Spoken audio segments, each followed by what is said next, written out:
We're taking it all the way. Sing it, Bhavani. Once again. Mad flavor. கலை மனிதனாக பிறந்த ஒவ்வொருவனும் அள்ளி அள்ளி பழுத வேண்டிய அமிர்தமடாது. Go ahead, Grant. குறிப்பாக நீங்கள் தொடர்ந்துமே சசிகரன் யோவோட மட்டுமே பயணிக்க தயாரா இருக்கீங்களா, அல்லது போனால் வேற வேற இயக்குனர்களுக்கும் உங்களுடைய படைப்பகத்தினூடாக வாய்ப்புகளை கொடுக்கறதுக்கு தயாரா இருக்கிறீங்களா? என் அம்மா தான் எல்லா சப்போர்ட்டுமே செய்கிறது. இந்திய திரைப்படத்துக்கு ஈடாக கூடுதலான படங்கள் வெளியில் வருகின்ற பொழுது அவர்கள் அதுக்குரிய ஆதரவை வழங்குவார்கள் என்று எதிர்பார்க்கிறோம். ஆரம்ப கட்டமாக முதல் தாயத்தில் வெளியிட்டு அடுத்து புலம்பெயர் தேசங்களுக்கு கொண்டு போகிறதுக்கு ஆயத்தமாக இருக்கோம். நிச்சயமாக இது வெற்றி படமாக பல நாள் ஓடும் என்றதில் நம்பிக்கை இருக்கு. டான் தமிழொலி நேயர்களுக்கு வணக்கங்கள். மற்றொரு பீட் பாக்ஸ் நிகழ்ச்சியின் வாயிலாக உங்களை அனைவரையும் சந்திப்பதில் மகிழ்ச்சி. இந்த நிகழ்ச்சி உங்களுக்கு தெரியும், நம் நாட்டு கலைஞர்களையும் நம் நாட்டு கலைஞர்கள் சார்ந்து வெளிவந்த படைப்புகளையும் இந்த நிகழ்ச்சியின் வாயிலாக வெளிப்படுத்துவது வழமை. அந்த வகையிலே விரைவில் மார்ச் மாத வெளியீடாக திரையில வர இருக்கக்கூடிய பொம்மலாட்டம் திரைப்படத்தினுடைய குழுவினர்கள் இன்றைய தின நிகழ்ச்சியிலையுமே இணைந்திருக்கிறார்கள். அந்த வகையிலே அந்த திரைப்படத்தினுடைய தயாரிப்பாளர் இன்பம் ஷியாமலா அவர்களும், அதை தொடர்ந்து அந்த திரைப்படத்தினுள்ளே குழந்தை நட்சத்திரமாக குறிப்பாக முக்கிய கதாபாத்திரத்தில் நடித்திருக்கக்கூடிய யாஸ் அவர்களும் தற்பொழுது நிகழ்ச்சியில் இணைந்திருக்கிறார்கள். அவர்களை நிகழ்ச்சிக்குள் உள்ளீர்த்துக் கொள்ளலாம். வணக்கம். வணக்கம். எப்படி இருக்கிறீங்க? நல்ல சுகமா இருக்கும். நீங்க எப்படி இருக்கிறீங்க? நானும் ரொம்ப நல்லா இருக்கிறேன். குறிப்பாக உங்களுடைய பட வேலைகள் எல்லாம் எப்படி போயிட்டு இருக்கு? பட வேலைகள் எல்லாம் சிறப்பாக நிறைவு கட்டத்துக்கு வந்திருக்குது. விரைவில் இந்த மாதம் வெளியீடு காண இருக்கிறது. அந்த வகையிலே பொம்மலாட்டம் திரைப்படத்தினுடைய குழுவினர்கள் இணைந்திருக்கிறார்கள் என்று ஆரம்பத்திலேயே சொல்லியிருந்தோம். குறிப்பாக பார்க்கும் பொழுது அவர்களை பலராலையுமே நீங்கள் அறிந்திருப்பீர்கள். குறிப்பாக யாஸ் வந்தங்களுடைய தொலைக்காட்சியிலையுமே பல நிகழ்ச்சிகளில் பங்கு பெற்றின ஒரு குழந்தை நட்சத்திரம் தான். தற்பொழுது ஒரு திரைப்படத்தில் முக்கிய கதாபாத்திரத்தில் அறிமுகமாயிருக்கிறார். அதை தாண்டி தயாரிப்பாளர் குறிப்பாக ஆரணி படைப்பகம் என்றுதான் ஒரு படைப்பகத்தினூடாக பல கலைஞர்களுக்கான ஒரு வாய்ப்புகளையும் அதை தொடர்ந்து பல கலை படைப்புகளையுமே செய்து கொண்டிருக்கின்றார்கள். குறிப்பாக இந்த விடயங்களை பற்றி அவர்களுடைய அறிமுகத்தை பற்றி நான் சொல்வதை விட அவர்கள் சொல்லும் பொழுது இன்னும் ஒரு ரீச் கிடைக்கும் அப்படின்றதுனால அவர்களே தங்கள் பற்றின ஒரு சிறிய அறிமுகத்தை தற்பொழுது உங்களுக்காக சொல்லுவாங்க. வணக்கம். நாங்கள் ஆரணி படைப்பகம் பெரும்பாலும் எல்லாரும் மறைந்திருக்கக்கூடிய ஒரு வலைவழித்தளம். இந்த வலைவழித்தளமூடாக நாங்கள் இன்றைக்கு ஒரு 800 பாடல்களுக்கு மேலே எழுதி வெளியீடு செய்திருக்கிறோம். சாதாரண பக்தி பாடல்கள், தாயக பாடல்கள், பொதுவாக அம்மா பாடல், அப்பா பாடல், மற்றது காதலர் தின பாடல், அப்படி நிறைய பாடல்களை வெளியீடு செய்திருக்கிறோம்.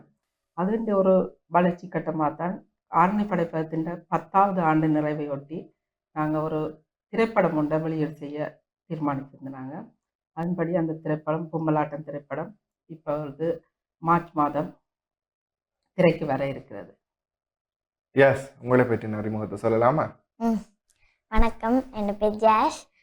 நான் ஒரு டான்ஸர். எனக்கு இதுதான் முதல் திரைப்படம். இந்த திரைப்படத்தில் நான் முக்கிய கதாபாத்திரமாக நடிச்சிருக்கேன். ஓகே, வாழ்த்துக்கள். ஸோ உங்களோட இருந்த ஒருத்தங்க இப்போ திரையில முக்கிய கதாபாத்திரத்தில் தோன்ற போறாங்க அப்படின்னும் பொழுது அது எங்களுக்குமே ஒரு பெருமையான விஷயம். சரி, அதனை தொடர்ந்து ஷியாமலா நீங்க சொல்லுங்க, இத்தனை இயக்குனர்மார் எங்களுடைய ஈழத்திலையும் இலங்கையிலையும் இருக்கும் பட்சத்துல சசிகரன் யோவை நீங்க உங்களுடைய இந்த திரைப்படத்துக்கு இயக்குனராக தெரிவு செய்ததற்கான காரணம் என்ன? என்ன இப்போ இதுன்னு சொன்னால், சசிகரன் யோ அவர்கள் எங்களோட ஆரணி படைப்பிருந்த பல வெளியீடுகளில் அவர் தொடர்ந்து பயணித்து கொண்டிருக்கார். கிட்டத்தட்ட நினைக்கிறேன் 2018ஆம் ஆண்டில் இருந்து தொடர்ந்து பயணித்து கொண்டிருக்கிறார். மற்ற இயக்குனர்களை தெரிஞ்சிருந்தாலும் நாங்கள் கூடுதலாக இவரோட பயணிச்சிருக்கிறபடியாக முதல் இது அவரோட பயணித்து கொண்டிருக்கிறார். கண்டிப்பா. சரி, யாஸ் நீங்க சொல்லுங்க, இந்த திரைப்படத்துக்குள்ள நீங்க எப்படி உள்ள வந்தீங்க? ஸோ குறிப்பாக ஆடிஷன் மூலம் உள்ள வந்தீங்களா, அல்லது போனால் உங்களை அதாவது வேற நீங்க சொல்லியிருந்தீங்க நீங்க ஒரு டான்ஸர் அப்படின்னு சொல்லி அந்த விடயங்களை பார்த்து உங்களை உள்ளிருத்தாங்களா? இல்லை, என்னண்டா ஊரலு பகி அண்ணான்னு சொல்லி அவர் ஒரு டான்ஸர். அப்போ நான் டான்ஸர்ன்றபடியாக அவருக்கு என்ன தெரியும். அவர் தான் இந்த மூவி செய்கிறதுக்கு என்னவர் ஆடிஷன் என்று சொல்லலாது கூப்பிட்டவினா. அப்போ ஒரு சீன் ஒன்று தந்தாங்க, அதை செஞ்சு காட்டின பிறகு ஓகே என்று சொல்லி நடிச்சிருந்தேன். ஓகே, அந்த சீன் தரும் பொழுது யார் உங்களுக்கு அதெல்லாம் சொல்லி கொடுத்தா இப்படி நடிக்கணும் அப்படி நடிக்கணும் அப்படின்னு சொல்லி இதுக்கு ஏற்கனவே நீங்கள் ப்ராக்டிஸ் எல்லாம் பண்ணீங்களா? இல்லை ப்ராக்டிஸ் பண்ணலை, அவங்க அனுப்பியிருந்தாங்க, நான் பண்ணலை. அங்கே போய் தான் சசியண்ணா தான் எனக்கு சொல்லி தந்தார், இப்படி எல்லாம் செய்யணும், அதோட கூட அம்மாவும் இருந்து இப்படி செய்யணும்னு சொல்லி தந்தாங்க. ஓகே, அதனால நீங்க வந்து இந்த படத்துல இப்போ ஒரு ஹீரோயினா நடிச்சு முடிச்சிட்டீங்க அப்படிதானே? சரி, ஓகே. இப்போ உங்களோட ட்ரெய்லர்ஸை பார்த்துட்டு உங்களோட ஃப்ரெண்ட்ஸ் சரி, உங்களோட உறவினர்கள் சரி என்ன சொன்னாங்க? ரொம்ப நல்லா இருந்துச்சு, தாங்க தேட்டர்ல எல்லாம் வந்து பார்ப்போமாம்லாம் சொன்னாங்க. ஓகே, அதோட ரொம்ப பெருமையா இருக்கு ஓ, உங்களுக்கு. நல்ல கமெண்ட்ஸ் தான் வந்துச்சு. சரி, ஓகே. ஷாம்லா, நீங்க சொல்லுங்க. குறிப்பாக நடிகர்கிட்ட ஒரு ஒப்பீனியனை கேட்டாச்சு, ட்ரெய்லர் எப்படி இருக்கு அப்படின்னு சொல்லி. ஸோ ஒரு தயாரிப்பாளராக நீங்கள் தான் வந்து அந்த திரைப்படத்தினுடைய ஒரு முக்கிய முதலீட்டாளர். அப்படி இருக்கும் பட்சத்தில் உங்களுடைய அந்த காசுக்கான வேல்யூ எப்படி இருக்கு? இது பொதுவாக நாங்கள் இந்த படத்தை நாங்கள் சொல்லல காசுக்கான வேல்யூ வந்து நாங்கள் சொல்லல. அது என்னன்னு சொன்னால், நாங்கள் இது வந்து ஒரு வருமானம் ஈட்டுவதற்கான ஒரு இதாக முயற்சியாக நாங்கள் இதனில இது வந்து ஈழத்தில் உள்ள கலைஞர்களை ஊக்கப்படுத்துவதற்கான ஒரு முயற்சி தான். நாங்கள் எதிர்பார்த்ததை விட நிறைய வலுவானதாக தான் இருக்கு. கண்டிப்பாக நான் ட்ரெய்லரையும் தாண்டி நீங்கள் படத்தையும் பார்த்திருப்பீர்கள் நினைக்கிறேன். முழுமையாக நாங்கள் படத்தை பார்த்துருக்கிறோம். அந்த எக்ஸ்பீரியன்ஸ் எப்படி இருந்துச்சு? எக்ஸ்பீரியன்ஸ்ன்னு சொன்னால் நாங்கள் 2 பேரும் தான் இருந்து பார்த்துனாங்க. பார்த்து கொண்டிருக்கல எனக்கு எந்த இதில் வந்து நான் பக்கத்தில் யாரையுமே திரும்பி பார்க்கல. அடுத்தது என்ன வரப்போகுது, இது அப்படி போமா இப்படி போ, எனக்கு அப்படி சிந்திக்கிறதுக்கு கூட வரையல. அந்த அளவுக்கு எனக்கு என்னன்னு சொல்கிறது, பிரமிப்பாக இருந்தது. இலங்கையில் அது ஈழத்தில் இப்படி ஒரு படமாக இப்படி தயாரிச்சிருக்கிற நாங்கள் முதல் நினைச்ச மாதிரி இருக்கிறத விட சிறப்பாக இருந்தது. ஓகே, இப்போ நாங்கள் பார்க்கும் பொழுது வேற பிரதேசம் வேறு இடத்து படங்களை தான் மெய்சிலிருத்து பார்ப்போம். அவர்களுடைய நடிப்புகள் அதை தாண்டி அந்த மேக்கிங் எல்லாம் பார்த்து நாங்கள் வியப்படைவோம். ஆனால் எங்களோட படங்களை பார்க்கும் பொழுது உங்களுக்கு என்ன விஷயம் மனசில் தோணிச்சது? எங்களோட நாட்டில் எங்களோட இடத்துல இவ்வளவு திறமையானவர்கள் இளமரகாயாக மறைஞ்சிருக்கிறார்கள் என்றது வெளிப்பட்டிருக்கு. கண்டிப்பாக இதற்கான வாய்ப்பு இதை தாண்டி பலருமே இந்த ஈழ சினிமாவில் வந்து கஷ்டப்பட்டு கொண்டிருக்கின்றார்கள். தனக்கு ஒரு அங்கீகாரம் கிடைக்காதா, தனக்கு ஒரு வாய்ப்பு கிடைக்காதா என்ற ஒரு பரிதவிப்பில் இன்றும் கூட இருந்து கொண்டிருக்கின்றார்கள். அவர்களுக்கான ஒரு விடயமாக நீங்கள் என்ன விடயத்தை சொல்லுவீங்க? முயற்சி செய்ய வேணும், வெளியில் வருவதற்கான முயற்சி செய்ய வேணும். முயற்சி செய்தால் பல தடைகள் இதுகளெல்லாம் வரும், அதுகளை தாண்டி வெளியில் வர வேணும். வெளிவரத்துக்கு உண்மையில் பெரிய பிரச்சனை பொருளாதார பிரச்சனை தான். அதுக்கு பல புலம்பெயர் தேசங்களில் இருந்தார் முன் வருகின்ற பொழுது இவர்களும் வெளியில் வர்றதுக்குரிய என்னென்னு சொல்கிற இந்திய சினிமாண்ட அதுக்கு ஈடாக எங்களோட சினிமாவும் வர வேணும். அப்படி வருவதற்கான சாத்தியக்கூறுகள் கூடுதலாக இருக்குது. அதுக்கு நாங்கள் முயற்சி செய்ய வேணும். கண்டிப்பாக. யாஸ், நீங்கள் சொல்லுங்கள். ஸோ இந்த திரைப்படத்தில் நீங்கள் ஒரு முக்கிய கதாபாத்திரத்தில் நடிக்கும் பொழுது பல நாட்களாக நீங்கள் இந்த படக்குழுவினருடன் பயணித்து கொண்டிருக்க வேண்டிய ஒரு நிலை உங்களுக்கு இருக்கும். அப்படி இருக்கும் பொழுது உங்களுடைய படிப்பை வந்து நீங்கள் என்ன மாதிரி மேனேஜ் பண்ணி கொண்டீங்க? படிப்பு அரவாசி, ஆக்டிங், டான்ஸ் அரவாசி இந்த மாதிரி தான் போய் கொண்டிருந்தது. இப்போ காலமாக ஸ்கூலுக்கு போயிட்டு வந்து டைம் இருக்கும். அந்த டைமில் போய் ஆக்டிங்கை செஞ்சுட்டு இப்போ இந்த டியூஷன் போய் இப்போ இந்த ஸ்கூலில் அப்படி ஆக்டிங் அப்படி போய் எல்லாம் எல்லாத்தையுமே பேலன்ஸ்டாக வச்சுக்கொண்டீங்க. ஸோ உங்களுக்கு கஷ்டம் இல்லையா? இல்லை. ஓகே, பிடிச்ச துறையில் செய்யும் பொழுது கஷ்டமெல்லாம் இல்லை, இஷ்டம் பட்டு தான் செய்வீங்க அப்படியா? சரி, ஓகே. அப்போ உங்களை வந்து நிறைய பேர் செதுக்கி இருப்பாங்க அந்த ஸ்பாட்டில், நிறைய விஷயங்கள் உங்களுக்கு சொல்லி தந்திருப்பாங்க, நிறைய மூத்த கலைஞர்கள் உங்களுக்கு வழிகாட்டி இருப்பாங்க. அப்படி வந்து உங்களுக்கு வந்து நிறைய விஷயங்கள் சொல்லி கொடுத்தது, உங்களுக்கு ஆக்டிங் சொல்லி தந்தது இந்த ஸ்பாட்டில் அப்படின்னு சொன்னால் யார் சொல்லுவீங்க? அந்த ஸ்பாட்டில் சொல்லி தந்தேன்டா சசியண்ணாவை சொல்லுவேன், மற்றது அம்மாவை தான் சொல்லுவேன். ஓகே, 2 பேருமே வந்து உங்களுக்கு வந்து சரியான சப்போர்ட் பண்ணாங்க அப்படித்தானே? சரி, கண்டிப்பா.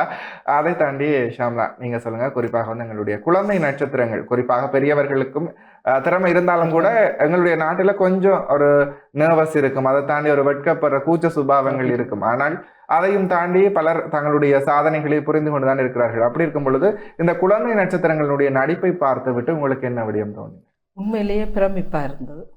குழந்தை நட்சத்திரங்கள் என்னன்னு சொல்றது, பெரியவர்களுக்கு ஈடாக, அதாவது பெரியவர்கள் அவைக்கு வந்து இதாவது இவைக்கு அந்த இயல்பான ஒரு நடிப்பை பார்க்கக்கூடியதா இருந்தது. உண்மையிலேயே அது பெரிய ஒரு வியக்கக்கூடியதாக தான் இருந்தது. கண்டிப்பாக. சரி, அதை தாண்டி இப்போ நீங்கள் ஆரம்பத்திலேயே சொல்லியிருந்தீர்கள், எங்களுடைய இருக்கக்கூடிய கலைஞர்கள், எங்களோட நாட்டவர்கள் வந்து கொஞ்சம் முயற்சி செய்ய வேணும். அதை தாண்டி அவர்களுக்கான வாய்ப்புகள் அவர்கள் தேட வேணும் அப்படின்ற விடயங்களை சொல்லியிருந்தீங்க.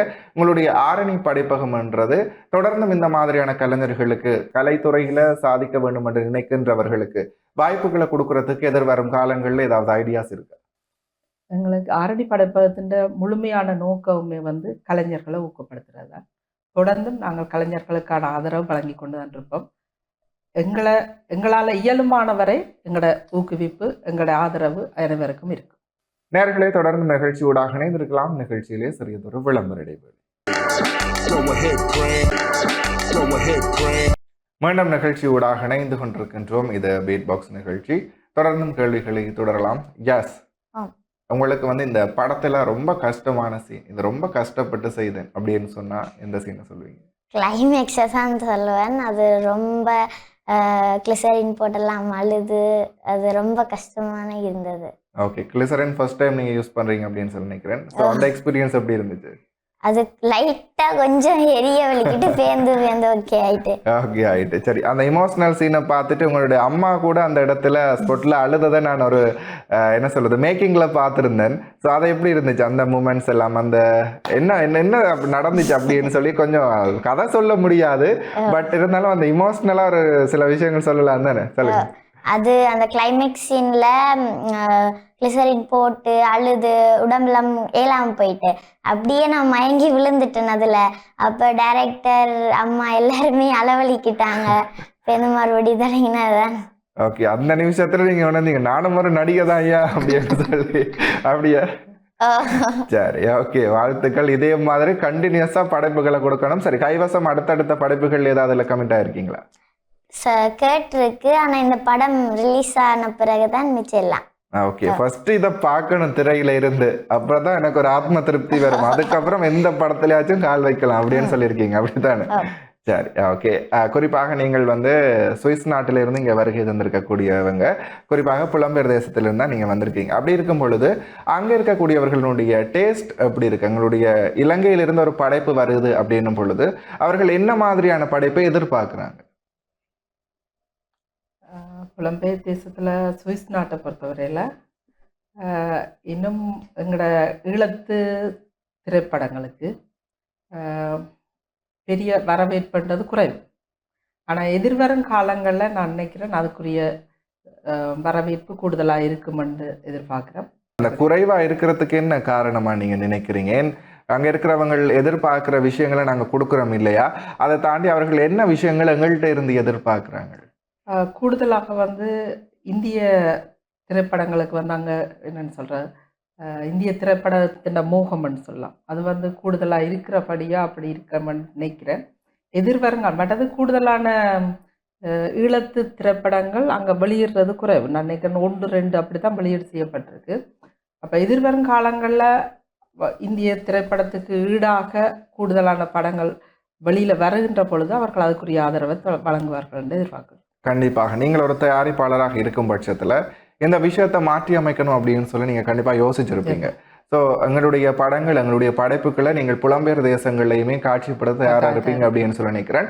ஸோ எந்தெந்த இடங்களில் நீங்கள் காட்சிப்படுத்துறதுக்கு இது வரைக்கும் ஒரு பிளான் போட்டு வச்சுருக்கீங்க? நாங்கள் இப்போ சுவிஸ் நாட்டில் வெளியிடுறதா தீர்மானிச்சிருக்கிறோம். அடுத்தது லண்டன், அடுத்தது நோர்வே, மற்ற நாடுகள் இனித்தான் அது சம்பந்தமான நடவடிக்கைகள் எடுக்க தீர்மானிச்சிருக்கோம். சரி, குறிப்பாக நீங்கள் தொடர்ந்துமே வந்து சசிகரன் யோவோட மட்டுமே பயணிக்க தயாராக இருக்கீங்களா, அல்லது போனால் வேறு வேறு இயக்குநர்களுக்கும் உங்களுடைய படைப்பகத்தினூடாக வாய்ப்புகளை கொடுக்கறதுக்கு தயாராக இருக்கிறீங்களா? கலைஞர்கள் என்று சொல்லிக்கல நாங்கள் ஒரு ஆள் நாங்கள் சொல்ல முடியாது. என்ன கலையோ கலைஞரோ வந்து ஒரு கட்டுப்பாட்டுக்குள்ள நிற்கக்கூடிய ஒரு விடயம் அல்ல. இது வந்து பறந்துபட்டு செல்லக்கூடியது. அதால் நாங்கள் ஒரு ஆளோட தான் தனியாக நிற்போம் அல்லது ஒரு கலைஞரை மட்டும்தான் ஊக்குவிப்போம்ன்றது இல்லை. அது சந்தர்ப்பத்துக்கு ஏற்ற மாதிரி மாறக்கூடியது. நாங்கள் பட் ஒரு ஆளோடைய நின்று ஒரு ஆளை ஊக்குவிக்கிறோம் பண்ணுறது இல்லை. எல்லா கலைஞர்களுக்கும் எங்களுக்கு சந்தர்ப்பம் வழங்குறதுக்கு சந்தர்ப்பம் வருகின்ற பொழுது சந்தர்ப்பங்களை வழங்குவோம். எஸ், நீங்கள் இப்போ இதில் வந்து எவ்வளவு சமத்தா உட்காந்துட்டு இருந்தாலும் நீங்கள் எவ்வளவு நோட்டி அப்படின்றது எனக்கு தெரியும். ஸோ ஸ்போர்ட்டில் வந்து என்னென்ன மாதிரி ஷர்ட்டை கொடுத்தீங்க, யார் யாரையெல்லாம் தொல்லை பண்ணீங்க சொல்லுங்கள்?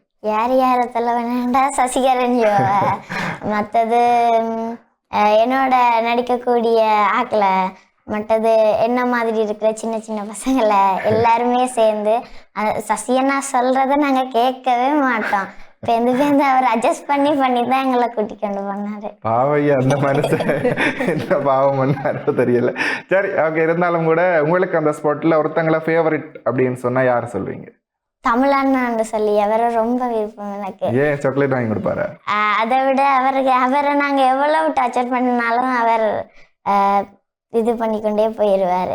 சரி, ஓகே. இதில் வந்து நிறைய வில்லன் கதாபாத்திரங்கள் எல்லாம் இருக்கு. அந்த வில்லன் கதாபாத்திரம் உங்களை படத்துல தொல்லை பண்ணியிருப்பாங்க. அவங்களுக்கு நிஜத்துல நீங்க என்ன மாதிரி தொல்லை கொடுத்தீங்க? அவங்கள அடிக்கிறது, பேசுறது. நானும் இன்னும் 2 குட்டீஸும் இருக்கிறாங்க. அவங்களோட சேர்ந்து அவரை ஒரே பேசுவோம். பேசி அவரை ஒன்றும் சொல்ல மாட்டார். அவர் ஒரு டீச்சர்ன்னு நினைக்கிறேன்.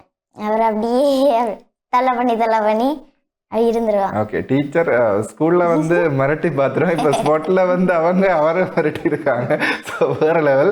சரி, ஷாம்லா நீங்க சொல்லுங்க. குறிப்பாக வந்து சசிகரன் யோவோட நீங்க இணைந்து பயணிக்கிற அந்த நிமிடங்கள், அந்த விடயங்கள் எவ்வாறு இருக்கும் உங்களுக்கு? சசிகரன் ஜோ அவர்களோட நினைக்க எங்களோட ஃபேமிலி மெம்பர் மாதிரி, ஒரு குடும்ப உறுப்பினர் மாதிரி. அவர் இன்னும் என்னன்னு சொன்னாலும் அடுத்து எங்களோட கதைப்பார். அதே போல் எங்கள்கிட்ட இருந்து என்னத்தையும் கேட்டுத்தான் அங்கால செய்வார். எல்லாத்தையும் என்னன்னு சொல்கிறது, கலந்து ஆலோசித்து செய்கிற ஒரு தன்மை ஒன்று இருக்குது. மற்றது நாங்கள் முதல் இந்த படத்தை தயாரிச்சிருக்கிறோம். அதுக்கேற்ற மாதிரி என்னென்னு சொல்கிறது, எங்களோட பட்ஜெட் ஒன்று இருக்கும். என்ன அதை தாண்டாமல் அதுக்கேற்ற வகையில் நான் நினைக்கிறேன் இந்த திரைப்படம் எந்த ஒரு ஒப்பனை அலங்காரம் இல்லாமல் செய்யப்பட்ட ஒரு திரைப்படம். என்னென்னு சொன்னால், அந்த நாங்கள் முதல் குறும்படம்னு சொல்லிட்டு தீர்மானித்தினாங்க. பிறகு அது முழுநில திரைப்படமாக மாற்றப்பட்டது.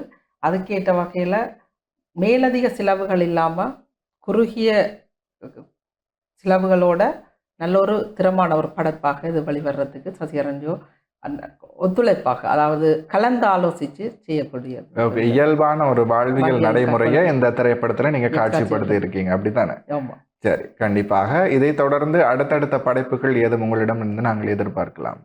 விரைவில் எதிர்பார்க்கலாம். தொடர்ந்தும் நிகழ்ச்சியில் இணைந்திருங்கள். சிறியதொரு விளம்பரடைகள். மீண்டும் நிகழ்ச்சியோடாக இணைந்து கொண்டிருக்கின்றோம். இது பீட் பாக்ஸ் நிகழ்ச்சி. அந்த வகையிலே நாங்கள் கேள்விகளை தொடர தயாராக இருக்கிறோம்.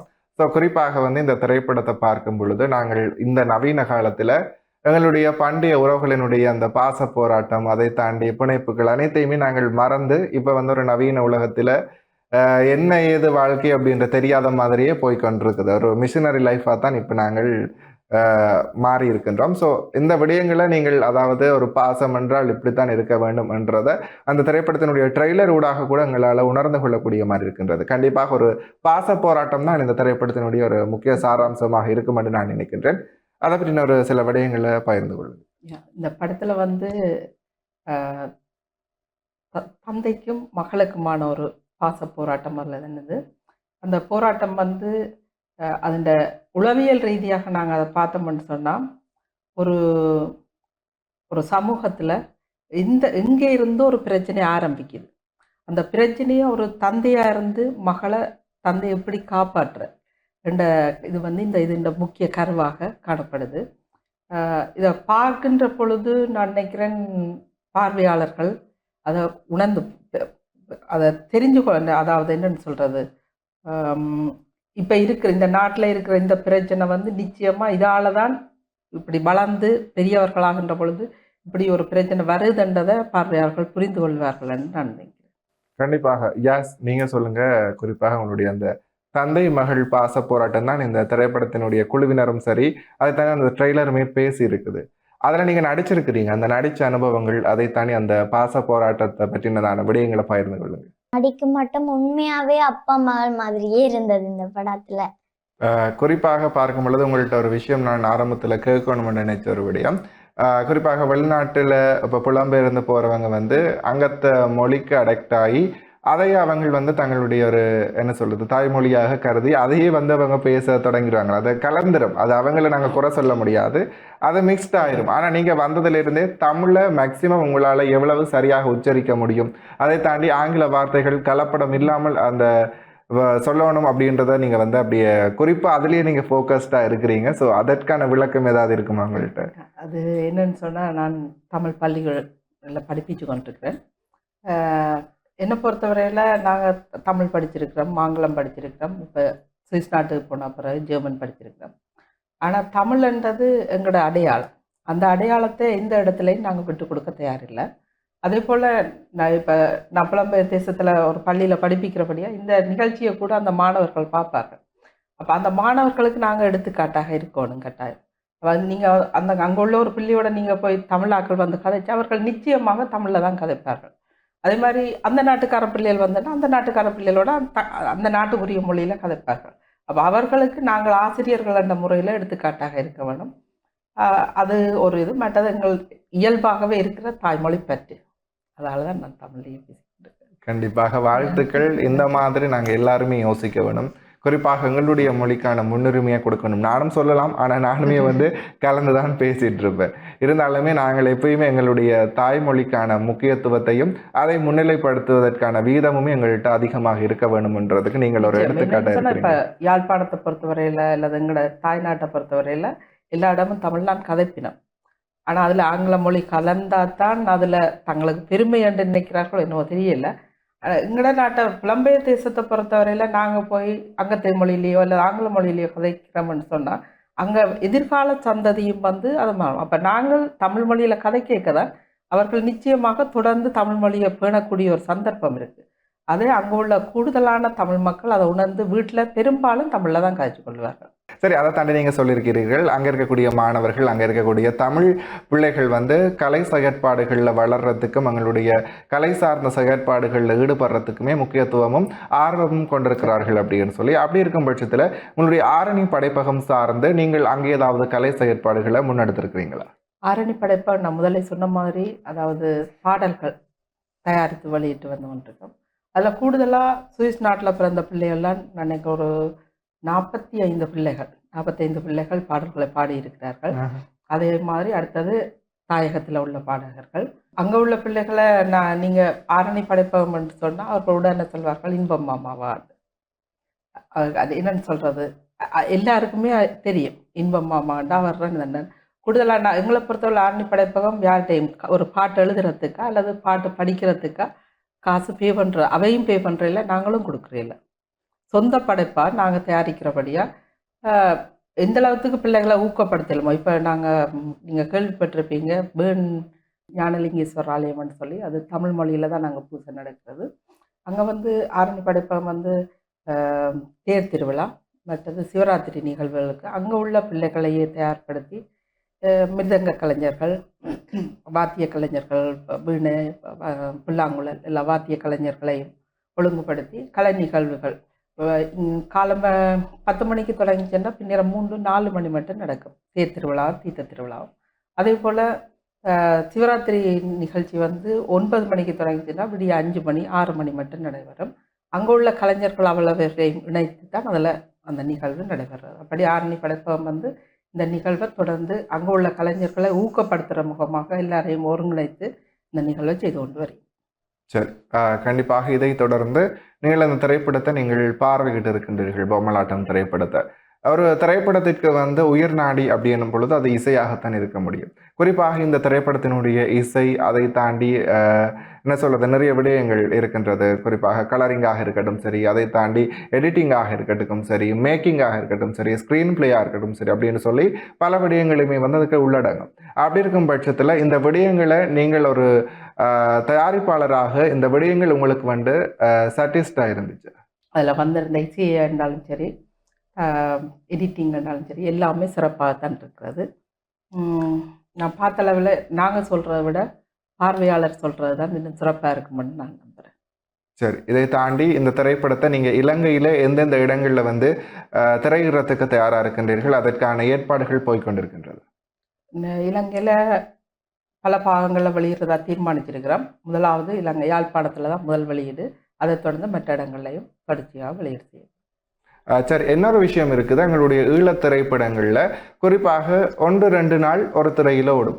அதுக்கு பேர்ந்து பார்த்தா அந்த திரைப்படத்தினுடைய கதையோ சரி அந்த திரைப்படத்தை பற்றின விடயங்களை நாங்கள் பார்க்க முடியாமல் இருக்கு. அதுக்கப்புறம் கொஞ்சம் காலத்துக்கு பேர்ந்து அதை ஒரு திரும்ப ஒரு என்ன சொல்றது ஓடிட்டு இருக்கும். அதை நாங்கள் பார்க்கும் பொழுது ஒரு நிலையான ஒரு நிலைத்திருப்பு எங்களுடைய திரைப்படங்களுக்கு இல்லை என்றுதான் சொல்லிக் கொள்ளலாம். ஸோ உங்களுடைய இந்த திரைப்படமும் அது அந்த வட்டத்துக்குள் மாட்டிக்கொள்ளுமா அல்லது போனால் மக்கள் மத்தியில பறந்துபட்டு ரீச் ஆகிறதுக்கு தயாராக? நிச்சயமாக இல்லை, இது மக்கள் மத்தியில பறந்துபட்டு வெளியிடுவதற்கு தயாராகத்தான் இருக்கிறது. அதான் நான் முதலே சொன்னேன்னா, நீங்கள் கேட்டீங்க புலம்பெயர் தேசங்களில் எங்களோட தாயக இதுகள் வந்து வெளியிடுறது. இங்கே வெளியிட்டு ஒரு வெற்றிநிலை அடைஞ்சா தான் அது வெளியில் போகிறதுக்குரிய சந்தர்ப்பம் இருக்குது. நாங்கள் இங்கே அதை வெற்றிநிலை அடையாமல் வெளியில் கொண்டு போகணுமான்னு சொன்னால் அது அங்கே ஒரு பேசுபொருளாக எடுக்கப்பட மாட்டாது. அப்போ நாங்கள் முதல்ல தாயகத்தில் வெளியிட்டு இங்கே இருந்து தான் நாங்கள் புலம்பெயர் தேசத்துக்கு கொண்டு வரோம். கூடுதலாக தோல்வி அடைகிறதுக்கு காரணமே அதுதான். என்னென்னு சொன்னால் நாங்கள் அகலக்கால் வைக்கிறது வச்சுட்டு பிறகு அதை நாங்கள் அப்படி எடுக்காமல் ஆரம்ப கட்டமாக முதல் தாயகத்தில் வெளியிட்டு அடுத்து புலம்பெயர் தேசங்களுக்கு கொண்டு போகிறதுக்கு ஆயத்தமாக இருக்கோம். நிச்சயமாக இது வெற்றி படமாக பல நாள் ஓடுமன்றதில் நம்பிக்கை இருக்குது. உங்களுடைய இந்த திரை பயணத்துக்கும் சரி உங்களுடைய கலை பயணத்துக்கும் உறுதுணையாக இருக்கிறவங்க யாரு? என் அம்மா தான் எல்லா சப்போர்ட்டுமே செய்கிறது. ஸ்கூலுக்கு ஏற்றி இருக்கிறது, டியூஷனுக்கு ஏற்றி இருக்கிறது, டான்ஸில் என்னோடய இருக்கிறது, ஆக்டிங்கண்டா சரி அம்மா பக்கத்துலேயே இருந்து எனக்கு எல்லாமே என்னை ஒரு நாளுமே தனியாக விட்டதே இல்லை. அம்மா தான் ஒரு பெரிய சப்போர்ட் எனக்கு. கண்டிப்பாக இந்த படத்தினுடைய வெற்றி எங்களுடைய அம்மாவுக்கு வந்து நீங்கள் ஒரு பரிசாக கொடுப்பீங்க அப்படியா? ஓ கட்டாயம். கண்டிப்பா. சரி, அதை தாண்டி நீங்கள் ஆரம்பத்தில் நடனத்துறையில தான் நீங்கள் வந்து உங்களை முழுதாக ஈடுபடுத்தினீர்கள். அப்படி இருக்கும் பொழுது என்னென்று டக்குனு இங்கே ஆக்டிங்கில் ஒரு கான்ஃபிடென்ஸ் வந்து நான் ஆக்டிங் செய்வேன் அப்படின்ற அந்த ஒரு உந்துகோல் உங்களுக்கு எப்படி வந்துச்சு? நான் சின்ன அந்த வடிவேல் காமெடி எல்லாம் இருக்குது தானே, அதில் ஃபோனில் எடுத்து வீடியோ எல்லாம் எடுத்து வச்சிருப்பேன். நான் டான்ஸ் ஆடுறபடியாக பகியன் அவ தெரியும், அவர் தான் இந்த சான்ஸ் எடுத்து தந்தவர். ஃபஸ்ட்டு டைம் போகேக்க நர்வஸாக இருந்தது. இப்போ எல்லாரோடையுமே கதைச்சு பழகி எல்லாமே ஓகே இருந்துச்சு. சரி, அதை தாண்டி உங்களோட நிறைய சக கலைஞர்கள் நடித்திருப்பார்கள். ஸோ அவர்களோட நடித்த அனுபவங்கள், அதை தாண்டி அவர்களோட அந்த நேரம் ஸ்பெண்ட் பண்ணது எல்லாம் எப்படி இருந்துச்சு? ரொம்ப ஜாலியாக இருந்துச்சு. கிளைமேக்ஸுக்கு கொஞ்சம் கஷ்டமாக இருந்துச்சு. மிச்சம் எல்லாமே ஓகே இருந்துச்சு. எல்லாரோடையுமே கதைச்சு சிரித்து ஒரு குடும்பமாக தான் இந்த படத்துலேயே நாங்கள் செஞ்சுருக்கிறோம்ல. ஓகே, கண்டிப்பாக குடும்பங்கள் கொண்டாடக்கூடிய குடும்ப திரைப்படம் அப்படின்னு சொல்லி முடிச்சிருக்கிறீங்க. சரி, ஷியாமலாவும் சரி ஜாஸும் சரி, நீங்கள் ஏதாவது இறுதியாக இந்த நிகழ்ச்சியினூடாக மக்கள் மத்தியில் ஒரு விடயத்தை சொல்ல வேணும். இவ்வளவு நேரம் நீங்கள் பேச தவிர்ந்த ஏதாவது ஒரு விடயங்கள் இருப்பின் உங்களுக்கான நேரம் இது. எங்கட கதை, எங்கட கலைஞர்கள், எங்களுக்காக வெளியீடு செய்யப்படுகின்ற இந்த திரைப்படம் மக்கள் அனைவரும் வந்து இந்த படத்தை பார்த்து உங்களோட ஆதரவு தர வேண்டும் என்று இந்த சந்தர்ப்பத்தில் கேட்டுக்கொள்கிறேன். ஜஸ் நீங்கள்? கட்டாயம் இந்த பேரண்ட்ஸ் வந்து இந்த படத்தை ஃபுல்லாக பார்த்து முடிச்சுட்டு போங்க.